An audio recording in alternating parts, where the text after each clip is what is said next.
सद्गुरुदेव महाराज की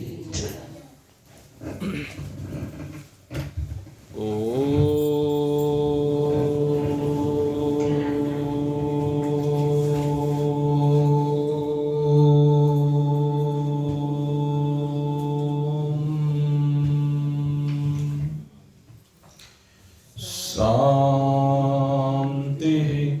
शांति शांति। बोलिए सियावर रामचंद्र भगवान की, बोलिए सद्गुरुदेव महाराज की। अभी आप सभी ने भगवान के पंचवटी प्रवास की मार्मिक लीला का श्रवण किया।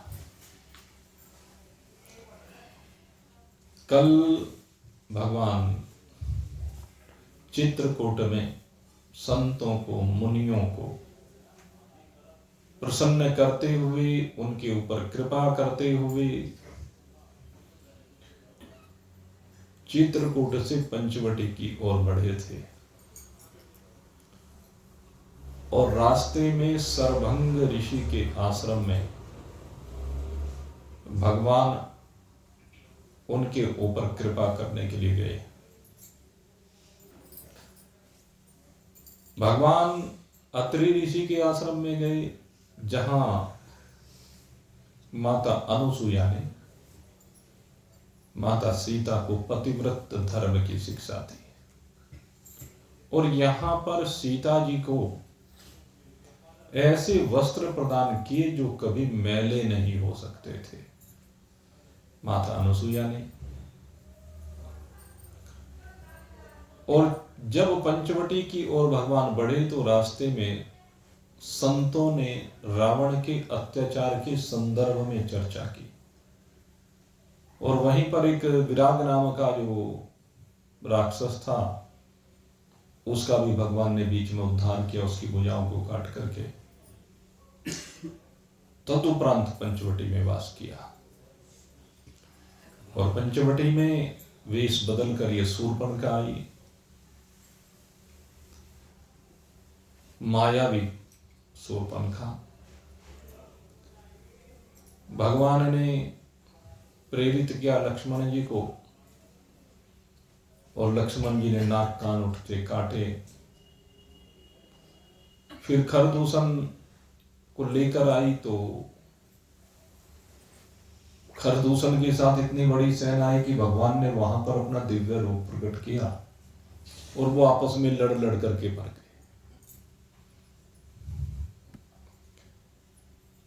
शूर्पणखा रावण के पास गई। भगवान अग्निदेव को, सीता जी को समर्पित करते हैं, क्योंकि रावण सीता जी को छू भी नहीं सकता था। अगर छू देता तो भस्म हो जाता, इसलिए वहां पर केवल सीता जी की छाया मात्र रही। भगवान की इस लीला में मारीच का आगमन होने पर सीता जी के प्रलोभन को दिखाया गया और ये नारियों के लिए विशेष रूप से शिक्षा का प्रसंग है। कहते हैं माया के लिए अपने पति को अपने से दूर कर देना ये सीधी आपत्ति प्रदान करने वाला है, और वो तो भगवान को ही अपने से दूर भेज रही है। माया का काम ही यही है। माया हमें भगवान से विलग करती है। कहते तो स्वाभाविक प्रक्रिया है, माया का आकर्षण जब होता है तो उस माया के आकर्षण में जीव बंध जाता है और भगवान को भूल जाता है। कहते हैं जब भगवान को ये जीव भूल जाता है तो तब इसकी रक्षा करने की लक्ष्मण जैसा यति होता है। लक्ष्मण जी एक मर्यादा की रेखा खींचते हैं, पहले समझाते हैं फिर मर्यादा की रेखा खींचते हैं। कहते हैं घर की जो दहलीज है ये मर्यादा की रेखा है, और इस मर्यादा की रेखा का उल्लंघन कभी होना नहीं चाहिए। जब भी कोई नारी मर्यादा की रेखा का उल्लंघन करती है तो समझ लीजिए उसके ऊपर विपत्तियों का पहाड़ टूटने की वाला है। जिसने अपने पति का परित्याग कर दिया हो, पति को अपने से दूर भेज दिया हो, जो महान पुरुषों की बातों को ना मानती हो, तो वो तो विपत्ति में पड़ेगी। इसीलिए रावण ने उसका हरण किया है। और जटायु की बात आई, जटायु गिद्ध होकर के, पक्षी होकर, अछूत होकर, त्याज्य होकर भी किस प्रकार से अपने कर्तव्य का पालन करने के लिए आमुख होता है। वो एक क्षण नहीं लगाता है कि एक नारी विपत्ति में है तो तुरंत आगे बढ़ जाता है। कहते हैं समाज का यही दायित्व है, जब भी कोई नारी विपत्ति में दिखाई दे हमें उसकी सहायता करने के लिए अपने आप पग आगे बढ़ा देने चाहिए। हम सोचते रहते हैं केवल, लेकिन करते नहीं हैं। जटायु ने करके दिखाया, और करके दिखाया, इसीलिए इस जीवन के परम प्रयोजन को प्राप्त किया। जब भगवान श्री राम सीता जी को ढूंढते हुए आगे बढ़ रहे हैं, तो आगे बढ़ते हुए जैसे जटायु को देखा, भगवान ने पूछा, तात आपकी दशा कैसी हुई है? सब व्यथा सुना दी। जटायु ने कहने लगे, मेरे लिए, मेरी पत्नी के लिए तुमने अपने प्राणों का त्याग कर दिया? अचेत अवस्था, मरणासन, भगवान की शरणागति को प्राप्त किया है जटायु ने। भगवान ने कहा, हे तात, ये अंतिम क्षण है, तुम कहो तो मैं तुम्हें पुनर्जीवन दे देता हूं। क्योंकि भगवान कर्तुम अकर्तुम अन्यथा कर्तुम सर्वसमर्थ है ईश्वर। भगवान सब कुछ करने में समर्थ है। जटायु को भी भगवान ने कहा और बाली को भी कहा। आगे बाली का जो प्रसंग आएगा, बाली को भी कहा था कि मेरा क्या अपराध है, मार मोही व्याध की नहीं, मुझे क्यों आप अपने व्याध की तरह से मार दिया? मैंने तो आपका कोई अहित नहीं किया। लेकिन वहां पर भगवान संदेश देते कि तूने अहित किया है। कहने लगे, मैंने क्या हित किया है? कहने लगे, तूने अपने अनुज की वधु को अपनी पत्नी की तरह से बना करके रखा है, और यह अपराध है। कोई विपरीत परिस्थिति हो वो तो बात अलग है, विधिवत समाज ने संबंध को स्वीकार किया वो तो बात अलग है, अन्यथा ये अपराध है, और इसी अपराध की सजा तुझे मिली है। तो जटायु को भगवान ने कहा, मैं तुझे जीवन दान दे देता हूं। भाई थोड़े थोड़े आगे को हो जाओ, जिससे पीछे आप लोग भी आगे को मिल के बैठ जाइए, पूरे पूरे आगे मिल के बैठ जाइए, जिससे पीछे आने वालों को जगह मिल जाती है। फिर बोलिए सच्चिदानंद भगवान की। नव जीवन देने का काम भगवान करते हैं। यहां पर जटायु या बाली या अन्न, जब भी ऐसे प्रसंग आए हैं, भगवान श्री कृष्ण ने कर्ण को भी कहा था, लेकिन सबने मना कर दिया। कहते प्रभु क्या होगा, आपने आज पुनर्जीवन दे दिया, क्या इस शरीर को सदा सदा के लिए आप जीवित रख सकते हैं? क्या इस शरीर सदा सदा के लिए रह जाएगा? नहीं, सदा सदा के लिए तो नहीं रह पाएगा। शरीर जिसको भी मिला है, शरीर तो एक न एक दिन सबका छूटेगा। लेकिन जब छूटेगा तो आज जैसा दिव्य समय कब हो सकता है? सबने एक ही बात कही है, कहते आज से सुंदर समय, आज से दिव्य परिस्थितियां कब हो सकती हैं? भगवान श्री राम रुदन कर रहे हैं जटायु के लिए। जटायु भगवान की गोद में पड़ा हुआ है, भगवान का वरदहस्त जटायु के शीश पर है, बाली के शीश पर है, कर्ण के शीश पर है। भगवान की गोद में शरीर का परित्याग हो रहा है। जन्म जन्म मुनि जतन कराई, अंत राम कही आबत नाई।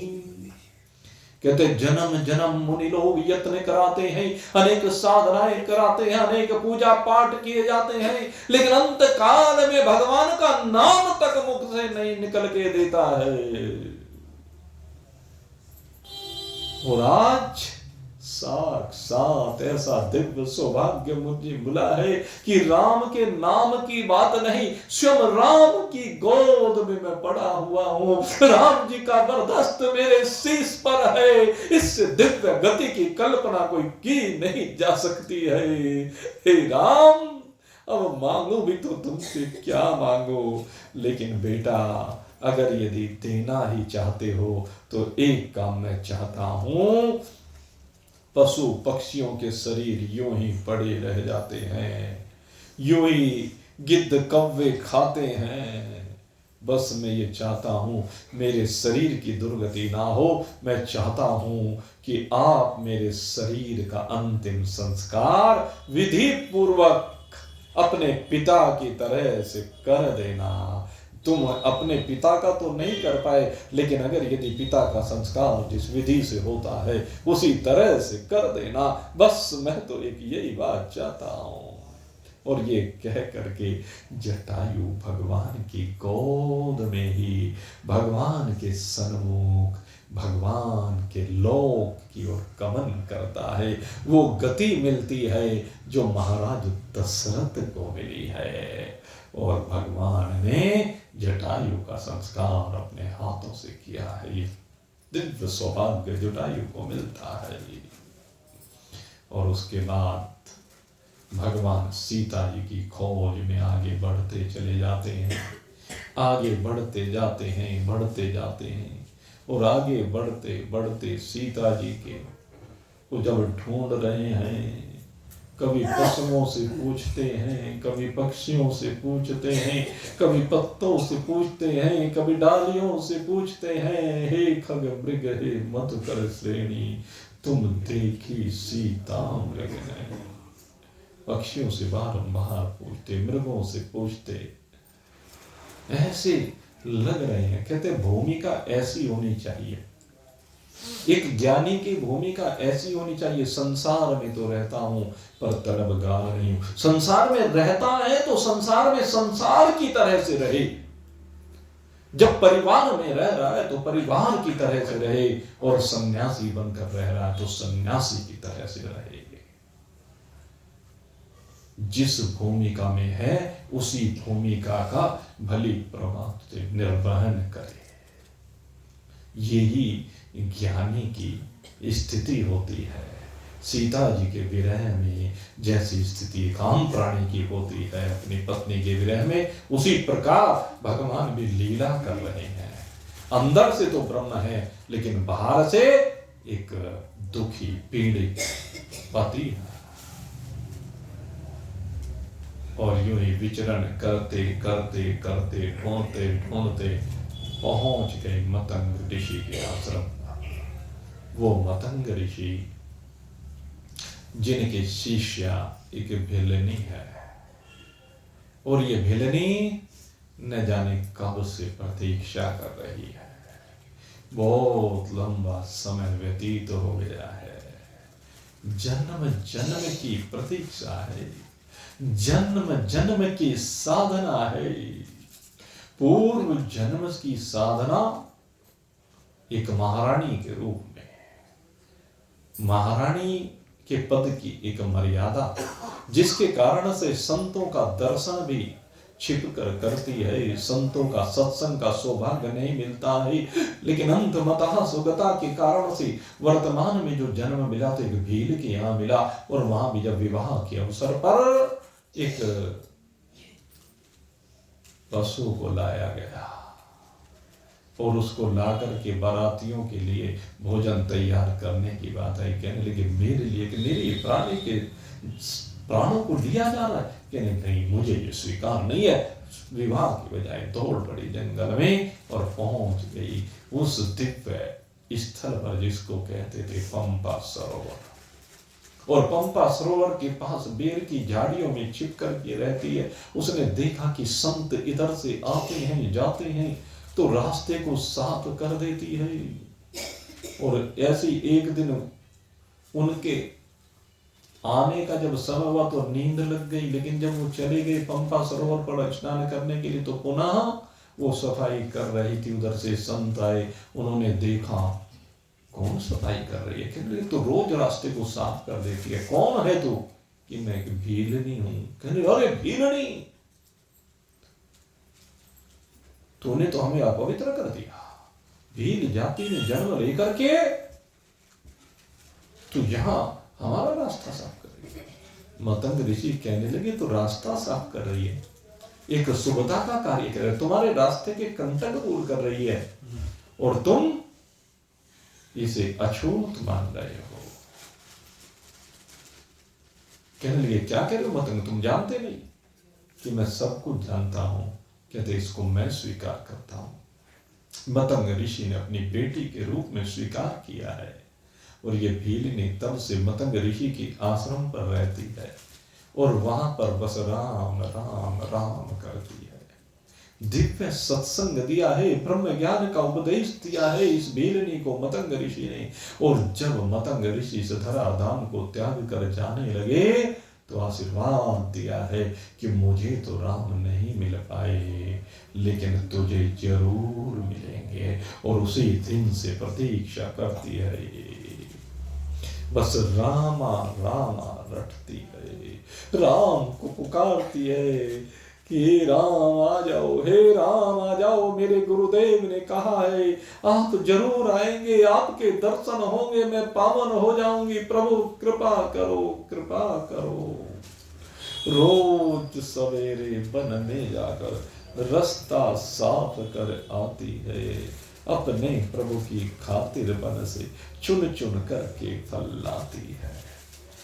मीठे मीठे बेरों की भर लाई मैं चमड़िया, रामा रामा रटते रटते बीती रे उमरिया, रामा रामा रटते रटते बीती रे उमरिया। हे प्रभु आपका नाम जपते जपते उम्र बीत गई है, लेकिन सदगुरु वैद्य वचन विश्वासा, मुझे अपने गुरुदेव के वचनों में विश्वास है, क्योंकि मेरे गुरुदेव का वचन पत्थर की लकीर है।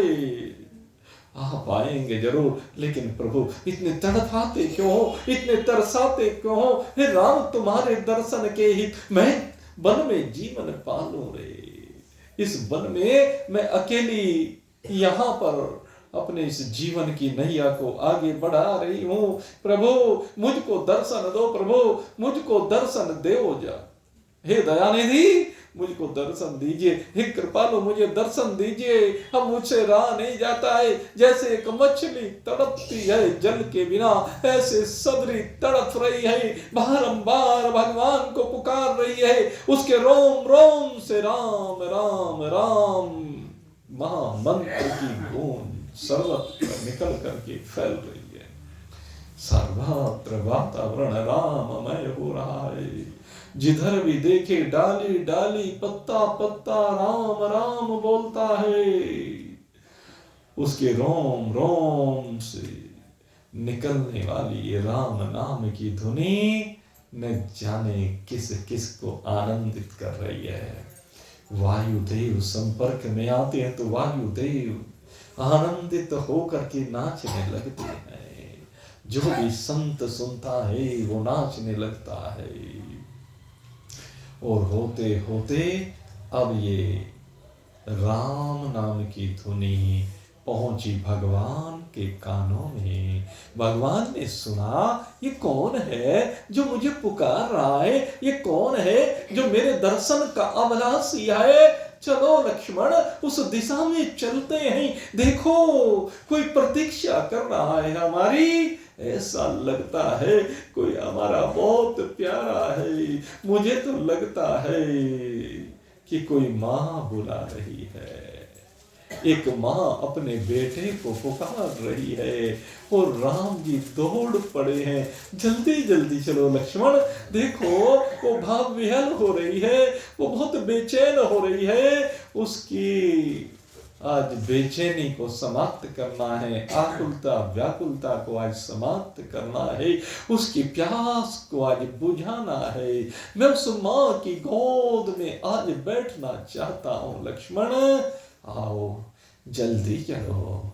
भगवान जल्दी जल्दी चलते हैं और जल्दी जल्दी चलते चलते आज फिर से सबरी तो राम राम करते हुए बस फूल बिछा रही थी रास्ते पर। और जैसे देखा कि कौन है, अरे भैया तुम इधर क्यों आ रहे हो, अरे यहाँ से तो मेरे राम जी को आना है, क्यों परेशान करने के लिए आ जाते हो, यहाँ मैं किसी को आने नहीं दूंगी, एक तरफ हो जाओ, मेरे राम जी आएंगे, मेरे राम जी आएंगे और मेरी झोंपड़ी के भाग आज खुल जाएंगे।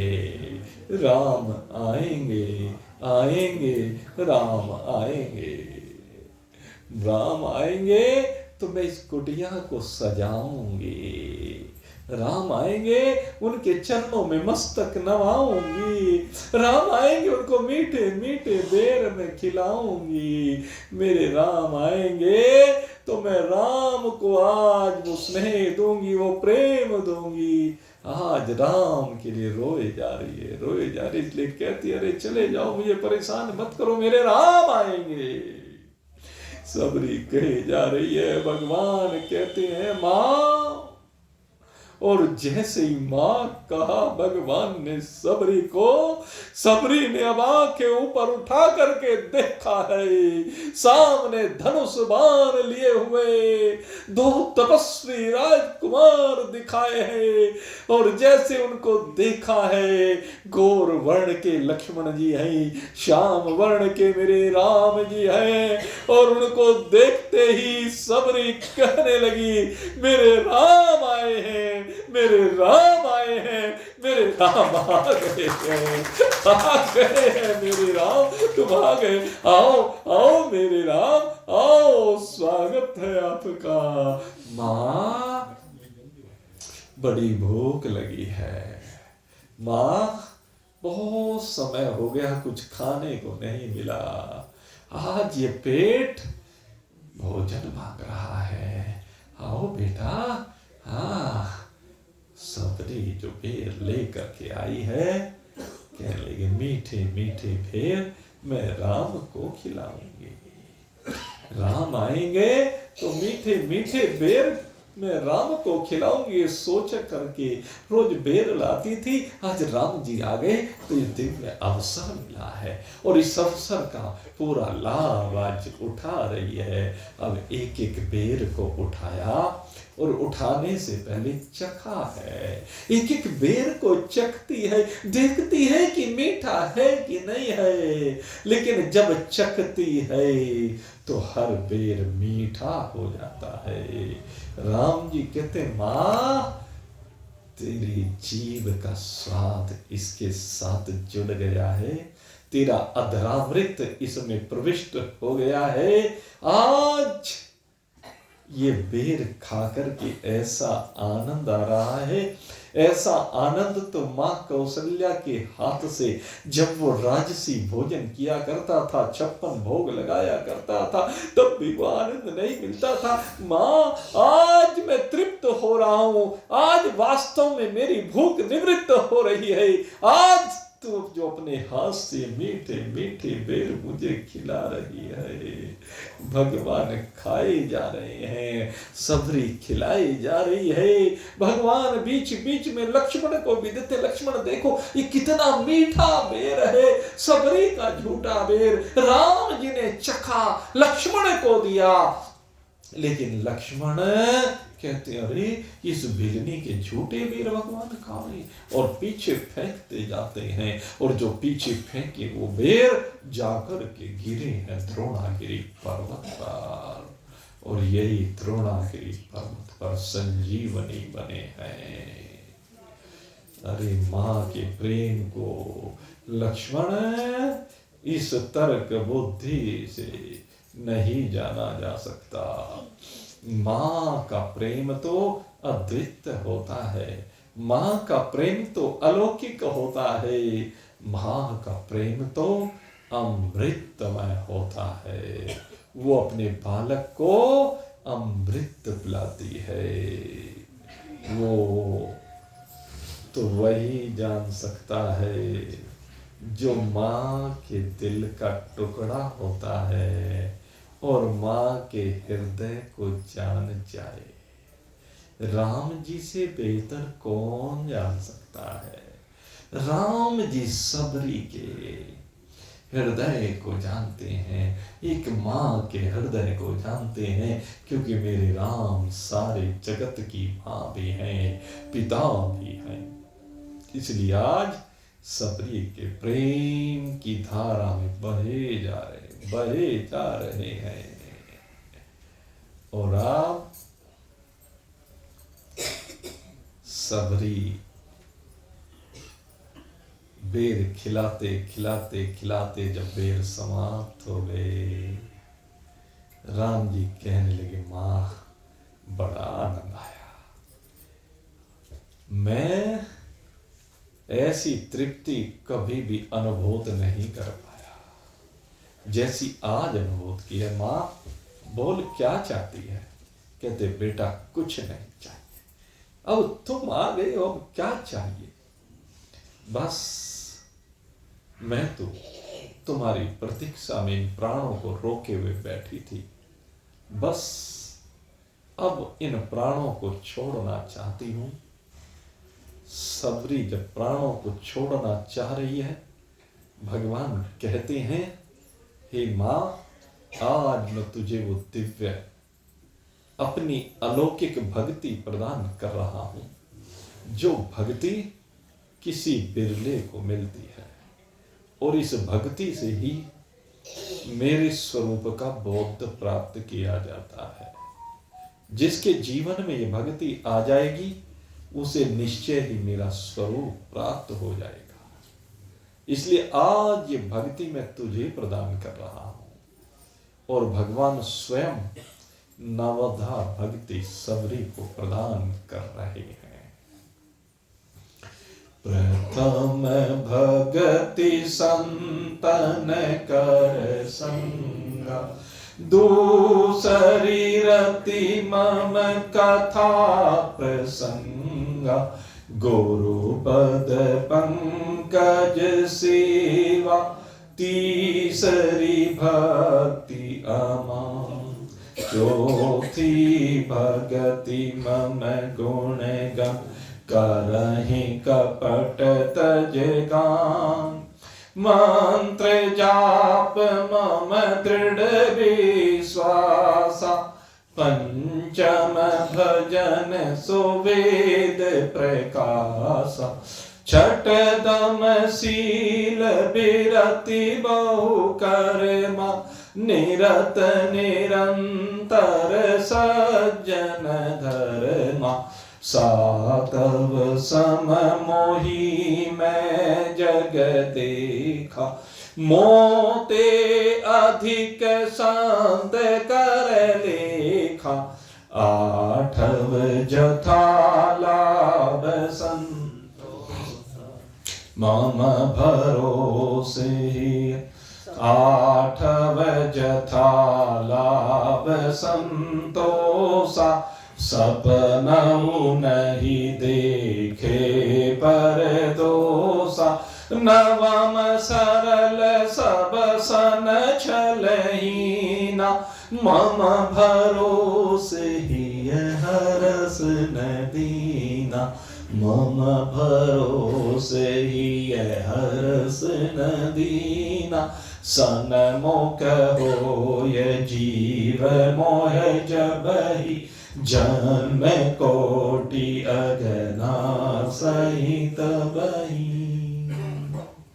मम दर्शन का फल परम अनुपा, जीव पाव निज सहज स्वरूपा। भगवान ने नवधा भक्ति दी और कहा कि मेरे सम्मुख होने का फल ये है कि जन्म जन्मांतर के अग यानी पाप नष्ट हो जाते हैं, और जब सब पाप ताप नष्ट हो जाते हैं तो फिर कहते हैं कि मेरे स्वरूप का बोध हो जाता है। आज सबरी ने भगवान के स्वरूप का बोध प्राप्त किया है। भगवान को कहा है ऋष्यमुख पर्वत पर जाने के लिए, सुग्रीव से मित्रता करने के लिए, और इधर सबरी भगवान के सन्मुख समाधिस्थ होती है, और भगवान के सन्मुख समाधिस्थ होकर के भगवान में चित्त को रमा करके भगवान के साथ एक रूप हो जाती है। भगवान के सन्मुख समाधिस्थ हुई है, भगवत में हुई है। भगवान ने सबरी को अपने साथ एक रूपता प्रदान की है। ऐसी दिव्य गति भगवान ने आज सबरी को दी है। और उसके बाद भगवान आगे बढ़े, पंपा सरोवर के निकट जाकर के भगवान ऋष्यमुख पर्वत की तलहटी में आज भगवान विचरण कर रहे हैं। और जब भगवान वहां पर विचरण कर रहे हैं तो उसी समय इस ऋष्यमुख पर्वत पर रहते हैं वानर राज सुग्रीव। लेकिन ये वानर राज सुग्रीव अपने भाई बाली से भयभीत होकर के रहते हैं। वो तो मतंग ऋषि के शाप के कारण से इस ऋष्यमुख पर्वत पर बाली नहीं आ सकता, इसलिए यहां पर सुग्रीव सुरक्षित है। लेकिन रोज डरा डरा रहता कि बाली पता नहीं कब मेरे मारने के लिए क्या उपाय कर दे, डरा रहता है। और आज जब भगवान विचरण कर रहे थे तो सुग्रीव उनको देखकर भी भयभीत हो गया, और उनको देख करके जब भयभीत हुआ है तो सुग्रीव के मंत्री हैं, उन मंत्री को कहता है, कौन है ये मंत्री? यहां से प्रवेश हो रहा है राम कथा में श्री हनुमंत लाल का। पवन तनह संकट हरण मंगल मूर्ति रूप, राम लखन सीता सहित हृदय बसहु सुरभूप, सियावर राम जय जय राम, मेरे प्रभु राम जय जय राम। श्री हनुमंत लाल का प्रवेश हो रहा है। और श्री हनुमंत लाल को बाली सुग्रीव कहता है, हनुमान जरा देखो तू जाकर के, ये दो पुरुष इधर को कौन आ रहे हैं? बड़े तपस्वी नजर आते हैं, तपस्वी नजर आते हैं, तेजस्वी नजर आते हैं। मुझे तो नरसिंह भगवान के जैसे लग रहे हैं, बड़े भयंकर। अरे मुझे बार बार भय लगा रहता है। मेरा भाई जो बाली है, यद्यपि भले ही वो यहां ना आ सके, लेकिन जब तक मैं दुनिया में हूं ना, उसे चैन नहीं मिल सकता। इसलिए जाओ और जाकर के पता करो ये कौन है। क्या कहा? कौन है? मेरे मित्रों, बस यही जानना है। सुग्रीव हनुमान जी को कहता है कि जाओ पता करो ये कौन है, भगवान को पता करना है। हमारे जीवन का उद्देश्य यही है। सद्गुरुदेव हमें यही बताते हैं मैं कौन हूं। जब तक मैं शरीर को मैं समझता रहता हूं तब तक मरता रहता हूं, जीता रहता हूं। लेकिन जब इस शरीर के भाव से बाहर निकल करके मैं अपने को अहम ब्रह्मास्मि रूप से जान जाता हूं, समझ जाता हूं कि मैं ब्रह्म हूं, तो बौद्ध होकर के फिर आवागमन से पिंड छूट जाता है। फिर आने और जाने की बात रहती ही नहीं है। आने और जाने की बात कब रहती है? जब तक शरीर भाव बना हुआ। तो आज हनुमान जी को भेजा है और हनुमान जी अब ये जानने के लिए कि मैं कौन हूं चले हैं, लेकिन भगवान को जानने के लिए चले हैं और ये भी बहरूपिये बनकर चले हैं। अब हनुमान जी अपने वास्तविक रूप में नहीं जा रहे हैं। और महान पुरुष कहते हैं कि भगवान के सन्मुख जाते हो तो भगवान के सन्मुख अपनी वास्तविकता को छिपाइए मत, क्योंकि भगवान कहते हैं मोह कपट छल छिद्र न भावा, सरल स्वभाव न मन कुटिला। कहते मेरे पास अगर यदि आते हो तो हृदय में छल और कपट नहीं होना चाहिए, क्योंकि मुझे ये पसंद नहीं है। मुझे तो वो पसंद है जिसका स्वभाव बिल्कुल सरल है, जिसके मन में कोई कुटिलता नहीं है। सरल स्वभाव न मन कुटिल। कहता मुझे स्वच्छ मन वाला चाहिए। निर्मल मन जन सो मोहि पावा। जिसका मन निर्मल हो गया है वही मुझे प्राप्त कर सकता है। इसलिए हनुमंत लाल आज जब बहरूपिये बन करके भगवान के पास गए हैं, ब्राह्मण वेश में गए और विद्वान ब्राह्मण बन करके गए, और वहां जाकर के कहते हैं को तुम श्यामल गौर शरीरा, छतरी रूप फिरहु बन वीरम। किसका परिचय मांग रहे हैं? गोस्वामी जी महाराज कहते हैं को तुम श्यामल गौर शरीरा। ये श्यामल शरीर वाले और गौर शरीर वाले आप कौन हैं? ये क्षत्रिय के रूप में इस वन में कहां फिर रहे हो? भगवान के वास्तविक स्वरूप को जानने की अभिलाषा नहीं की, शरीर से देख रहे हैं, शरीर के बारे में पूछ रहे हैं, शरीर के धर्मों के बारे में पूछ रहे हैं। ब्राह्मण क्षत्रिय वैश्य शूद्र, ब्रह्मचारी गृहस्थी वानप्रस्थी सन्यासी, इनके बारे में पूछ रहे हैं। भगवान से भगवान के स्वरूप के बारे में नहीं पूछा। कहने लगे रे तुम देखने में तुम्हारे चरण कमल बड़े कोमल कोमल लग रहे हैं, तुम्हारे तो अंग प्रत्यंग बड़े ही कोमल हैं, कोमलांगी हो तुम। ऐसे कोमल शरीर वाले यहां वन में कहां विचर रहे हो?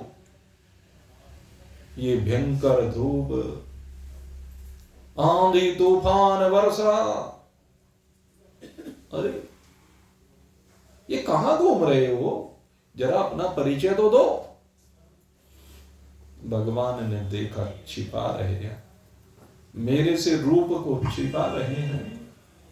कहने लगे महानुभाव, आप भी देखने में ब्राह्मण से लग रहे हैं, पर दिखते हो वनवासी से। हमें तो ऐसा लगता है कोई वनवासी हो। और भाई देखो, वन में परदेश में हम भी राजा होकर के सन्यासी हैं। वैसे तो हकीकत तो ये है, लेकिन ठीक ठीक बात ये है भाई, विदेश में कोई अपना ठीक ठीक पता नहीं बताता। जब तुम ठीक नहीं बताते हो तो हम भी कैसे ठीक बता दें? इसलिए हम बस दो राजकुमार हैं, राजा दशरथ के पुत्र हैं, इतना ही परिचय दिया, यहां वन में विचर रहे हैं। और तुम अपना वास्तविक भेद प्रकट करो। तुम कौन हो, क्या चाहते हो, हमारे पास क्यों आए हो? और जब श्री हनुमंत लाल ने भगवान के उन दिव्य वचनों को श्रवण किया तो कहने लगे, ओहो, मैं भगवान से रूप को छिपा रहा हूं। भगवान ने पहचान लिया कि बहरूपिया बन करके आया। तो तुरंत हनुमान जी भगवान के चरणों में गिर पड़े, प्रभु मुझे क्षमा कीजिए, मैं तो आपका दास हूं, मैं तो एक वानर हूं। अपने वानर रूप में आए और जैसे ही वानर रूप में आए, उनको देखा है, समर्पण को देखा है।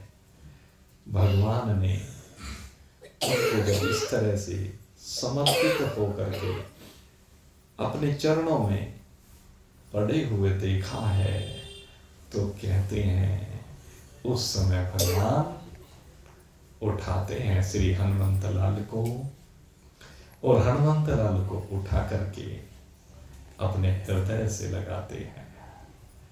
आओ हनुमंत। अंशी ने अंशी को जैसे पहचाना है, ऐसा लग रहा है,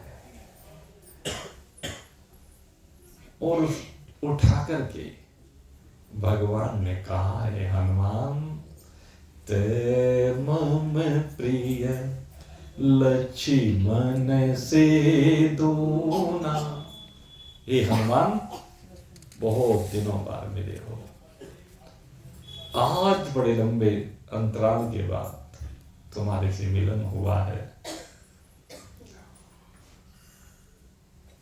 तुम मुझे लक्ष्मण से भी दोगुना प्रिय है। लक्ष्मण जी विचार करने लगे, कहने लगे, प्रभु ये अभी अभी मिला है, मैं तो जन्म से आपके चरणों की सेवा करता हूं, अभी तो इसने कुछ किया भी नहीं, बहरूपिया बन करके मिला, भेष बदल के मिला, शुरू में ही आपको धोखा दे रहा है? और ये आपको मेरे से दोगुना प्रिय हो गया। कहने लगे, भाई अभी देख लेना, थोड़ा सा सब्र करो। भगवान ने कहा, अच्छा भाई जरा अपनी कथा कहो। फिर लोग की बात, प्रभु कथा? मेरी कथा? मेरी कैसी कथा? कहते हैं, प्रभु मैं तो जीव हूं, और जीव की कथा नहीं होती, जीव की तो व्यथा होती है। और जब जीव की व्यथा को भगवान दूर कर देते हैं, तो भगवान की कथा बन जाया करती है, और उनके साथ जुड़ने से उस जीव की भी व्यथा समाप्त होकर के उसकी कथा बन जाती है। हे प्रभु, कथा तो आपकी है, आप ही की होनी चाहिए। मेरे मित्रों, कथा वास्तव में भगवान की होती है। बहुत से लोग हमें मिलते हैं, कहने लगे जी वो आपकी कथा सुनी, बहुत अच्छी लगी। मैंने कहा, मैंने तो अपनी कभी कथा किसी को सुनाई नहीं, और मेरी तो कथा हो ही नहीं सकती है। मेरी कथा थोड़ी ना, मैं तो भगवान की कथा करता हूं। आपने भगवान की कथा को सुना। आप जब भी जाते हैं किसी महापुरुष के पास जाते हैं, तो उनसे यही कहते हैं कि आपकी कथा सुनी। अरे उनकी कथा नहीं है, वो भगवान की कथा सुना रहे हैं, उनके मुख से भगवान की कथा सुनते हैं, हमारा भाव बनता है, भाव बनने पर हमारा भगवान में प्रेम बनता है, और भगवान में प्रेम बनने से हमें भगवान की प्राप्ति हो जाती है। यही है मेरे मित्रों जीवन का सिद्धांत। इसीलिए महान पुरुषों के पास जाया जाता है। तो खैर, अब दोनों ने एक दूसरे को सारी बातें बताई। उसके बाद हनुमान जी कहते हैं कि हे प्रभु, जो गति आपकी है वही गति मेरे मालिक की भी है, और आइए दोनों एक जैसे हैं। सुग्रीव की भी पत्नी का हरण हो गया है, उसके भाई ने हरण कर लिया, आपकी भी पत्नी का हरण हुआ है, इसलिए आइए मैं आपकी सुग्रीव से मित्रता कराता हूं।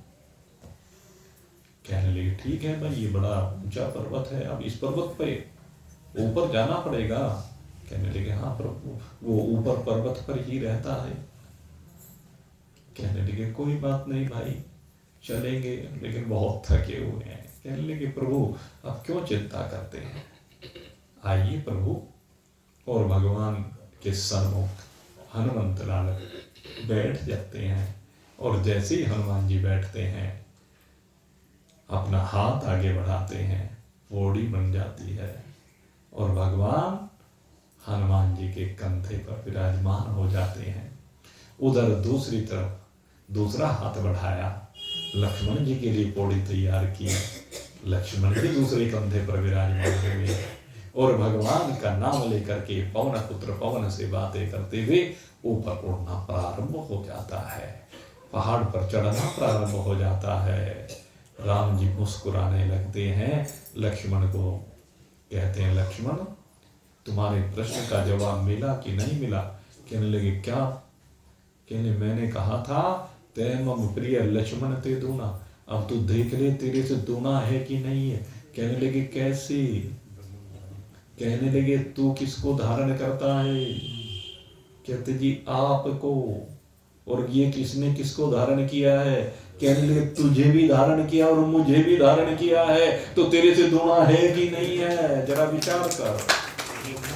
तो इसलिए ते मम प्रिय लक्ष्मण से दूना, भगवान ने समझा दिया।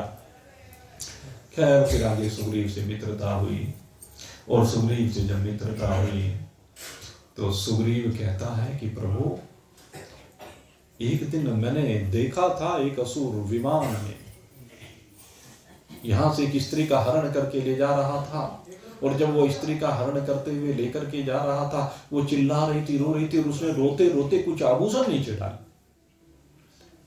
मैं वो आभूषण लेकर के आता हूं। वो आभूषण लेकर के आए, वो दिखाए, भगवान लक्ष्मण जी को दिखाते हैं। लक्ष्मण जी कहते हैं कि प्रभु मैंने तो कभी माता के आभूषण देखे नहीं, मैं तो उनके पैरों की चुट्टी को, उनकी पाजेब को पहचान सकता हूं, अन्य आभूषण को, कुंडल को मैं नहीं पहचान सकता, हार को मैं नहीं पहचान सकता। जब इस प्रकार से कहा, लेकिन भगवान पहचान गए, कहने लगे सीता ही थी। उसके बाद सुग्रीव और बाली दोनों का युद्ध होता है।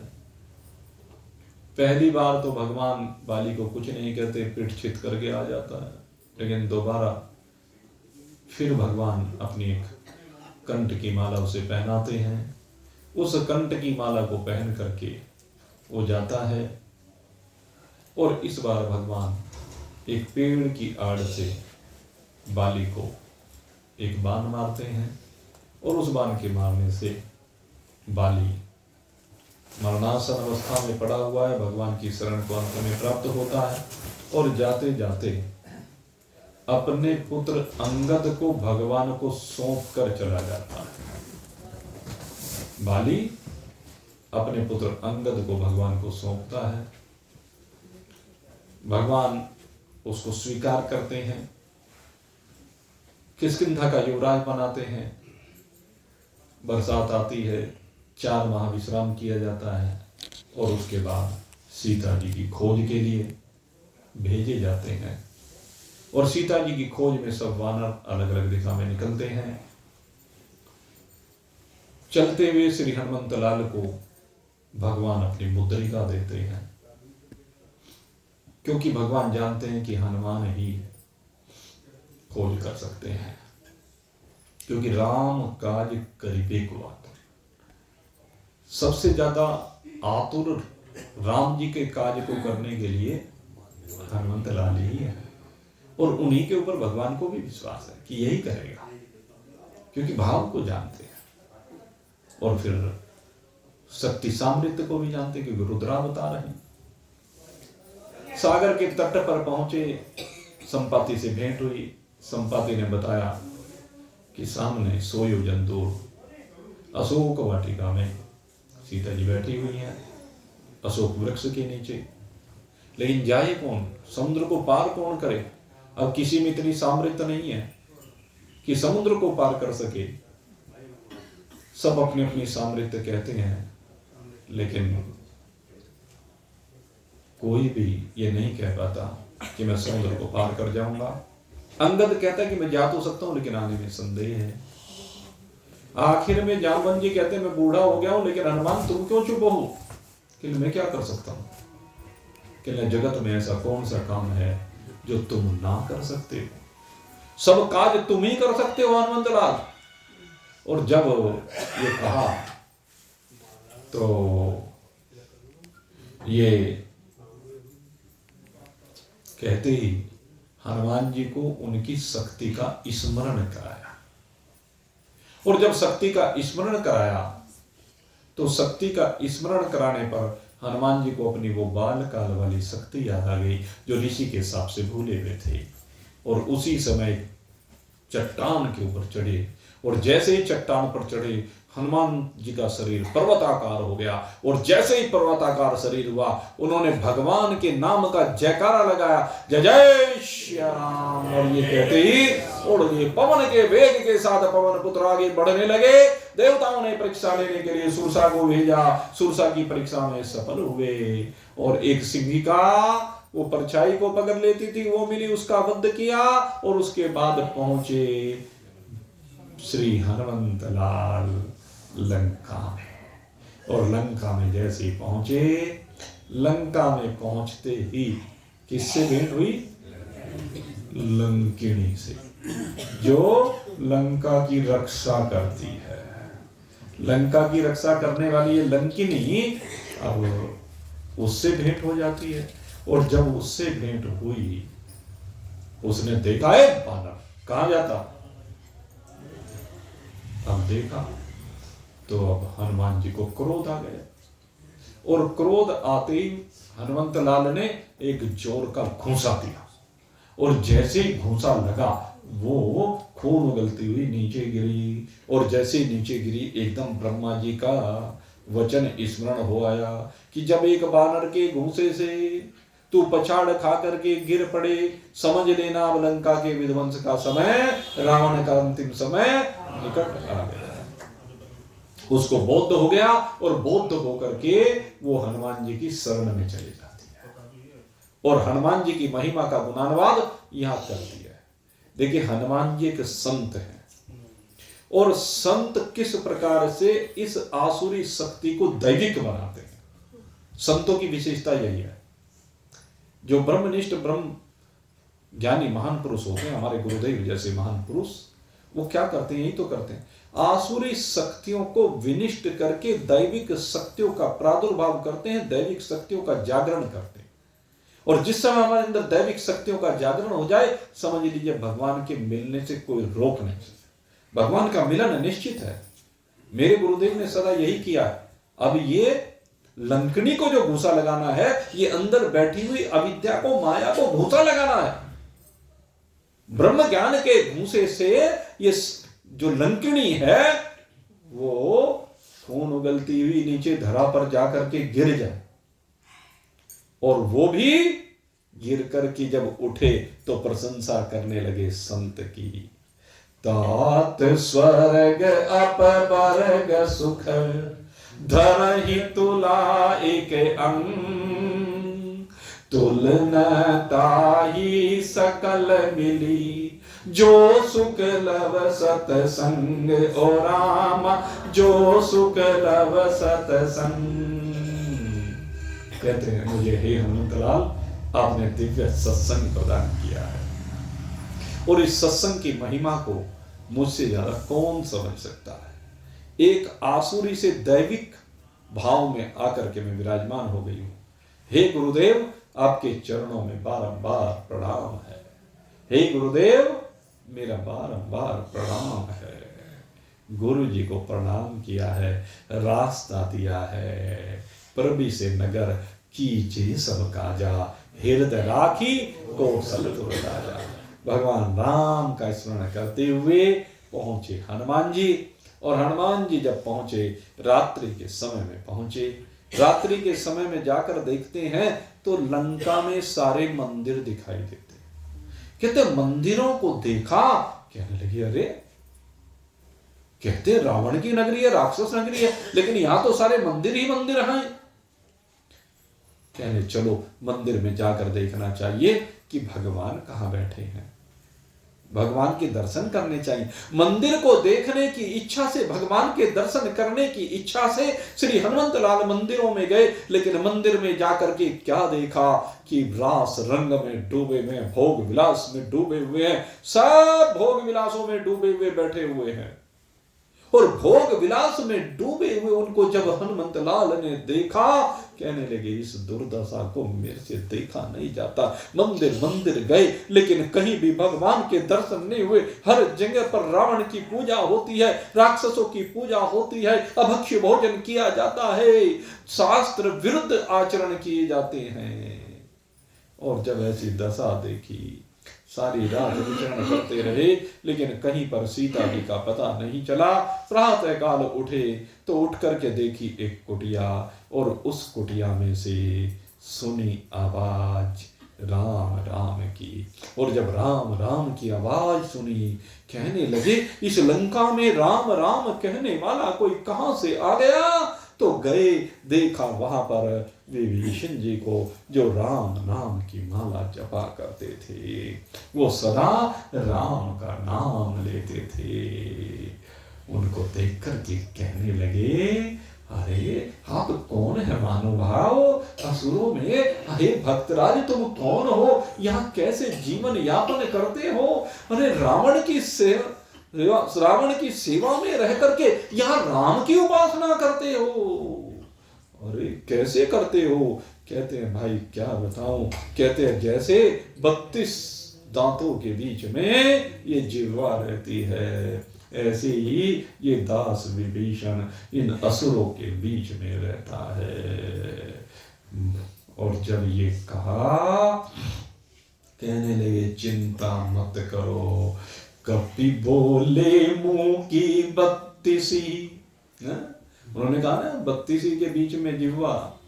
कहते हैं कपि बोले मुंह की 32, सब टूट टूट गिर जाएगी, जब जिह्वा पर जीवन भर रहकर श्री राम नाम गुण गाएगी। जब ये जिह्वा इन 32 के बीच में रह करके राम नाम का गुण गाएगी, 32 तो टूट जाएगी, लेकिन ये जिह्वा राम का नाम लेते हुए राम को प्राप्त करा देगी। इन असुरों का तो संहार हो जाएगा, लेकिन तुम राम का नाम लेने वाले सदा अजर अमर अविनाशी हो जाओगी। कहने लगे क्या कह रही हो। हाँ मैं सत्य कहता हूं, ये राम का नाम लेने से तुम्हारे ऊपर राम जी की कृपा हो जाएगी। क्या मेरे ऊपर राम की कृपा हो जाएगी। क्या कभी रघुनाथ की कृपा मेरे ऊपर होगी। क्या मुझे कभी उनका दर्शन करने का सौभाग्य मिलेगा। कहने लगे हाँ बिल्कुल मिलेगा, क्योंकि प्रभु दयानिधि है और वो सबके मन की बात को जानते हैं। वो जो भी कोई शरणागत आता है उसको अपने हृदय से लगा लेते हैं। और मैं तुम्हें विश्वास दिलाता हूँ एक दिन राम तुम्हें जरूर मिलेंगे, लेकिन कब मिलेंगे।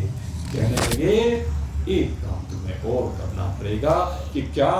कहने लगे तुम राम का नाम तो लेते हो, लेकिन राम का काज नहीं करते। तुम्हें मेरी तरह से राम काज करिबे को आतुर। मैं भी यही कहता हूँ मेरे मित्रों, हमारे बहुत से साथी राम का नाम तो लेते हैं, राम की पूजा अर्चना वंदना तो करते हैं, लेकिन राम के काज को नहीं करते। और जो राम के काज को नहीं करते उन्हें राम नहीं मिलते। अगर यदि दोनों काम आपने शुरू कर दिए, न केवल राम का नाम लेना है अपितु राम का काज भी करना है। और जब राम का काज आप करेंगे तो 100% राम आपको अपना लेंगे, राम आपको स्वीकार करेंगे। कहने लगे मैं यहां रहकर के राम का क्या काज कर सकता हूं।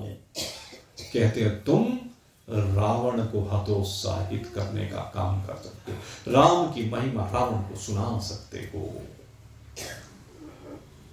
तुम रावण के भाई हो, इस काम को करो, और फिलहाल इस काम को करो कि मैंने सारी रात मंदिर में जाकर माता सीता को ढूंढा है, लेकिन मुझे कहीं माता सीता नहीं मिली है। तुम मुझे माता सीता का पता बताओ। विभीषण ने इशारा कर दिया अशोक वाटिका में। अशोक वाटिका में पहुंचे श्री हनुमंतलाल और एकदम से प्रकट नहीं हुए, वहां पर पहले अवलोकन किया है, क्योंकि गुण निधि हैं। उन्होंने पहले अवलोकन किया सब परिस्थितियों का, और अवलोकन कर ही रहे थे, प्रातः काल हुआ, उधर रावण आया, और रावण ने आकर के माता सीता के ऊपर क्रोध किया, और माता सीता से कहा 1 महीने का समय देता हूं, 1 महीने में तो मुझे स्वीकार कर लेना, नहीं तो मेरी चंद्रहास तलवार की भोजन बन जाओगे। और जब इस प्रकार से कहा, माता सीता ने तिनके की ओट ली और उसको जैसे समझाना चाह रही हूं, अरे तू मेरे राम जी के सामने एक तिनके के समान है, एक तिनके की तरह से तोड़ जाएगा, एक तिनके की तरह से राम जी तुझे चीर डालेंगे, मार डालेंगे। तू क्या सोचता है? तूने मेरी राम की प्रभुताई नहीं देखी है। रावण चला गया, राक्षसियों को कहा, त्रिजटा को कहा इसे डराओ, भयभीत करो, जिससे मेरा वर्ण करे। लेकिन त्रिजटा तो सीता जी की बड़ी सेवा करती थी, सीता जी से बहुत प्रेम करती थी। तो आगे आ जाओ बच्चों, सब आगे बीच में एक लाइन लगा ली। सीता जी से अब इतना प्रेम करती थी त्रिजटा, ये विभीषण की पुत्री कही जाती है, बहुत प्रेम करती है। और भगवान अपने प्रेम करने वालों को कभी भूलते नहीं, सीता जी भी भूलती नहीं, सदा माँ ही समझती है। रावण के जाने के बाद अब समय आया, उपयुक्त समय जान करके देखा एकांत में है माता, तो उसी समय श्री हनुमंतलाल जी वहां राम जी के गुणों का वर्णन करने लगे, और उस पेड़ के ऊपर बैठ करके सबसे पहले उन्होंने वो मुद्रिका नीचे डाली, और जैसे वो मुद्रिका डाली और उसको देखा, तब देखी मुद्रिका मनोहर, राम नाम अंकित अति सुंदर। कहने लगे अरे ये मुद्री विवाह वाली ही है, इसलिए लगाई आंखों से, केवट को देने को दी थी मैंने ही अपने हाथों से। कहते ये तो वही मुद्रिका जो मैंने केवट को देने के लिए अपने हाथ से दी थी, लेकिन यहां ये मुद्रिका कैसे आ सकती है? अरे ये भी राक्षसों की शायद कोई माया हो। लेकिन उसी समय श्री हनुमंतलाल जी राम कथा के सबसे पहले वक्ता, यद्यपि वहां बहुत संक्षिप्त सी राम कथा हुई है, लेकिन राम कथा के इस धरा पर कहते हैं सबसे पहले वक्ता हैं श्री रामचंद्र जी के गुणों का वर्णन करने वाले हनुमंतलाल माता सीता को राम कथा सुनाने लगे। रामचंद्र गुण बर नहीं लागा, सुनतहि सीता कर दुख भागा। कहते हैं राम जी की कथा जैसी कहने प्रारंभ की, सीता जी का सुनते ही सारा दुख भाग गया।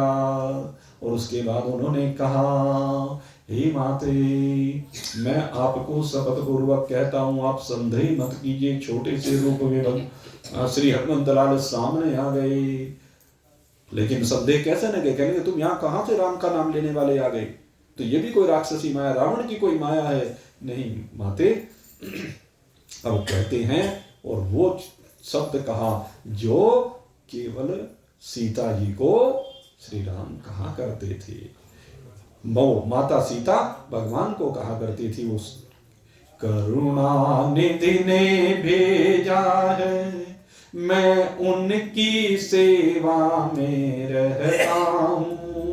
कहते हैं हनुमान मुझको सुध लेने में आया हूँ, और विश्वास आपको हो जाए इसलिए अंगूठी साथ में लाया हूँ, इसलिए अंगूठी साथ में लाया हूँ। सारी कथा कही है तक की, और जैसे सीता जी ने सुना बड़ी हर्षित हुई है माता सीता, और माता सीता ने अब श्री हनुमंत लाल को जो आशीर्वाद दिया है आज तक फलीभूत हो रहा है।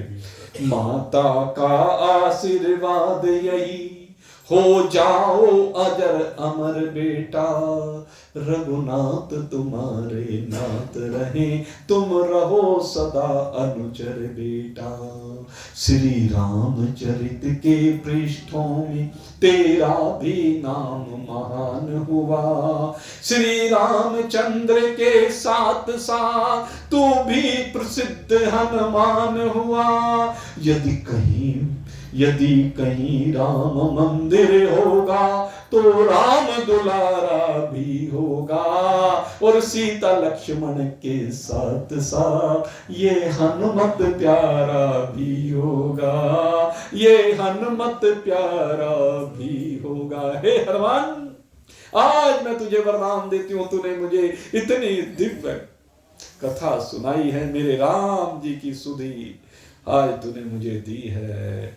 आज मैं तुझे वरदान दे रही हूं, जहां भी सीता और राम का मंदिर होगा वहां तू हमारे बेटे के रूप में जरूर विराजमान होगा। सीता जी ने आशीर्वाद दिया। हनुमान जी कहने लगे, माते भूख लगी है, अगर आपकी आज्ञा हो तो कुछ फल खा लो। और उसके बाद माता ने आज्ञा दी। अशोक वाटिका में फल खाने लगे। जब फल खाने लगे, फल खाने के बाद वृक्षों को उखाड़ करके फेंकने लगे, क्योंकि जब आए हैं तो कुछ थोड़ी सी महिमा भी दिखा करके जानी है। जब राक्षस आए युद्ध करने के लिए, सबको मार करके भगा दिया। अक्षय कुमार आए, उसको भी मार दिया। आखिर में मेघनाद को भेजना पड़ा रावण को, और मेघनाद ने ब्रह्मपाश छोड़ा है, जिसमें बंद करके श्री हनुमंतलाल रावण के दरबार में गए हैं। और रावण के दरबार में जब गए हैं तो वहां पर जाकर के रावण ने पूछा, 5 प्रश्न पूछे हैं रावण ने। कहने लगे, तू कौन है, किसके बल पर तूने वाटिका को उजाड़ा है रे वानर? क्या तूने मेरा नाम नहीं सुना? किस अपराध के कारण से तूने मेरे राक्षसों को मारा है? क्या तुझे अपने प्राणों का भय नहीं है? 5 प्रश्न पूछे हैं, लेकिन पहले दूसरे प्रश्न का उत्तर दिया। अपना परिचय नहीं है, तू कौन है ये नहीं कहा। दूसरे प्रश्न का उत्तर, किसके बल पर तूने वाटिका उजाड़ी है? कहने लगे, अरे जिसके बल से माया अनंत कोटि ब्रह्मांडों की संरचना करती है। ब्रह्मा विष्णु महेश उत्पत्ति पालन और संहार करते हैं। ये शेष नाग जिसके बल पर इस पृथ्वी को धारण करते हैं, जो देवताओं के रक्षक हैं, जो खर और दूषण त्रिसरा बाड़ी के संहारक हैं, और जिनके बल के कारण ही तुम त्रिलोकी को जीत पाए हो, त्रिलोक विजयी हो। मैं उन्हीं भगवान श्री राम का दूत हूं। और रही बात तेरे बारे में सुनने की, सहस्र बाहु और बाली से लड़ करके तुमने जो यश पाया है ना, उसको मैं जानता हूं। उस रावण का मैंने नाम सुना है। क्या तुम वही रावण हो जो बलि की घुड़साल में बंधे हुए थे, जिसे बाली ने कांके में दबा लिया था? और सहस्त्र बाहु के बाद तो तुम्हें होश ही नहीं था। वही रावण हो? हे रावण, मुझे केवल भय कि तुम बात करते हो केवल भगवान का भय, और तुम कहते हो वाटिका क्यों उजाड़ी? कहने लगे, मैंने वाटिका नहीं उजाड़ी, तो बानर का स्वभाव है। भूख लगी थी तो फल खाने लगा। और रही बात तेरे योद्धाओं को मारने की, तो भाई जिन्होंने मोही मारा तेरे मोह मारा, जिन्होंने मुझे मारा उनको मैंने मारा, नहीं तो मैंने किसी को हाथ नहीं लगाया। कहने लगे, दुष्ट पापी यहाँ आकर के हमें उपदेश देता है। मेरा बेटा ने अच्छा किया, नागपाश में तो ये बात करके ले आया। कहने लगे, महाराज ये भी सुन लेना रावण, मैं नाग इसमें ब्रह्मपाश में बंद करके नहीं आया हूं। ये तो मैं अपनी इच्छा से आया हूं, देखने के लिए आया हूं कि उस पापी, उस अधर्मी, उस कुल कलंक को देखूं तो सही, जिसने ऐसा अधर्म किया, ऐसा पाप किया है, जग जननी मां सीता का हरण करके लाया है। मैं उस पापी को देखना चाहता था कि किसके बल पर वो इतना इतरा रहा, इतना घमंड, इतना गर्व, ऐसा पाप कर्म किया है। अरे पापी, मैं तुझे समझाने के लिए आया हूं। मैं रामदूत हनुमान हूं। पवन पुत्र हनुमान हो, और मैं तुझे समझाने के लिए आया हूं कि अपने दांतों में तिनका दबा करके माता सीता को आगे करके और राम जी की शरण में चला जा। राम जी इतने दयालु हैं, इतने कृपालु हैं, अगर तू सच्चे मन से उनकी शरण में जाएंगे तो तू तेरे सारे पापों को मेरे राम जी क्षमा कर देंगे, क्योंकि वो शरणागत वत्सल है। इसलिए हे कुल कलंक, अपने इस कुल के विध्वंस का कारण मत बन। रावण कहता है, अच्छा रावण को उपदेश देता है, रावण को धमकी देता है, अरे दुष्ट पापी को मार डालो। और जब ये कहा, विभीषण जी बोल पड़े कि नहीं भैया, ये तो दूत है और दूत को मारना हमारे शास्त्रों में लिखा नहीं है। आप एक काम करें, इसे कोई और दंड दे दें। कहने लगे, हाँ चलो तुम ठीक कहते हो, इसे एक काम करो, वानर को बड़ी पूंछ बड़ी प्यारी होती है, इसकी पूंछ में आग लगा दी जाए। जब रावण ये इसकी पूंछ में आग लगाई जाएगी तो तब इसको तड़पते हुए देख करके बड़ा आनंद आएगा, क्योंकि जब पूंछ में आग लगेगी तो बस बुरी तरह से तड़पेगा। और अब तो कहने लगे, लाओ भाई कपड़ा लाओ, घी लाओ, इसकी पूंछ में लगाओ। और राक्षस कपड़ा लाने लगे, घी लाने लगे, और अब तो बढ़ने लगी पूंछ, बढ़ती गई बढ़ती गई बढ़ती गई।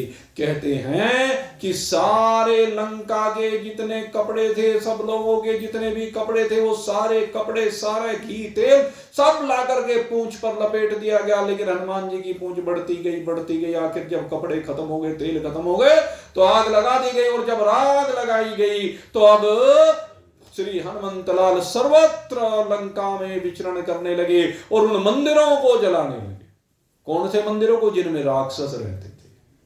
कहने लगे, यहाँ मंदिरों में राक्षसों को क्या काम, मंदिर में तो भगवान होना चाहिए। सारी लंका धू धू करके जलने लगी। और गोस्वामी जी महाराज कहते हैं, साधु अवज्ञा कर फल ऐसा, जरई नगर अनाथ करी जैसा, जारा नगर निमिष एक माही, एक विभीषण का गृह नाही। एक विभीषण के घर को छोड़ करके बाकी सब कुछ जल करके भस्म हो गया।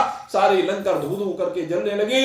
सब रावण को आज तो रावण के राक्षस ही कहने लगे, इसने क्या करा दिया, हमारा नाश करा दिया। आखिर भगवान की लीला, हनुमान जी ने पूंछ बुझाई समुद्र में, माता सीता के पास गए, दर्शन करके आज्ञा ली, चूड़ामणि दी, आए भगवान के पास। और भगवान ने अपने हृदय से हनुमान को लगाया है।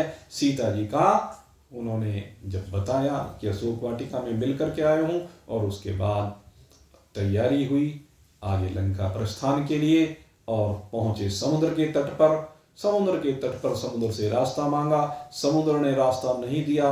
तो आखिर में 3 दिन तक जब भगवान साधना करते रहे फिर भी रास्ता नहीं दिया, तो क्रोधित हुए, समुद्र देव प्रकट हुए और नल नील के बारे में बताया। फिर नल ने वहां पर सेतु का निर्माण किया। जो भी पत्थर राम का नाम लिख करके डालते हैं वही तर जाता है। बड़ा दिव्य पुल का निर्माण हो रहा है, और भगवान ने वहां पर भगवान भोलेनाथ का वाहन किया, रामेश्वरम की स्थापना की, और तदुपरांत पहुंचे भगवान लंका में। और लंका में जाकर के वहां पर अब डेरा जमाया है, और डेरा जमा करके अब फिर से कहने लगे, रावण को एक मौका देना चाहिए। अंगद को दूत बना करके भेजा है, और अंगद दूत बन करके जा रहे हैं। आगे की कथा और कल आपके सामने रखी जाएगी, और कल कथा का पर्यवसान होगा, और कल अंगद जी जाएंगे, और उसके बाद युद्ध होगा, और युद्ध के बाद फिर तो भाई भगवान का राज तिलक। तो कल भगवान के राज तिलक के साथ ही कथा को विश्राम भी दिया जाएगा। अब यहीं पर कथा को विश्राम देते हैं, और अब पहले गुरुदेव की आरती होगी, और फिर आरती जो हम करेंगे वो भगवान की आरती करेंगे। आज की जो प्रसाद की व्यवस्था है, हमारे भाई पवन गोयल जी हैं, बड़ी अच्छी समाज की सेवा करते हैं हनुमान सेवा मंडल के माध्यम से, और इनका एक बहुत बड़ा योगदान जो है हमारे समाज में। इन्होंने बहुत शादियों का, कन्याओं की शादियों का अभियान चला रखा है, और बड़े अच्छे प्रेरक, बड़े अच्छे कार्य ये करते हैं।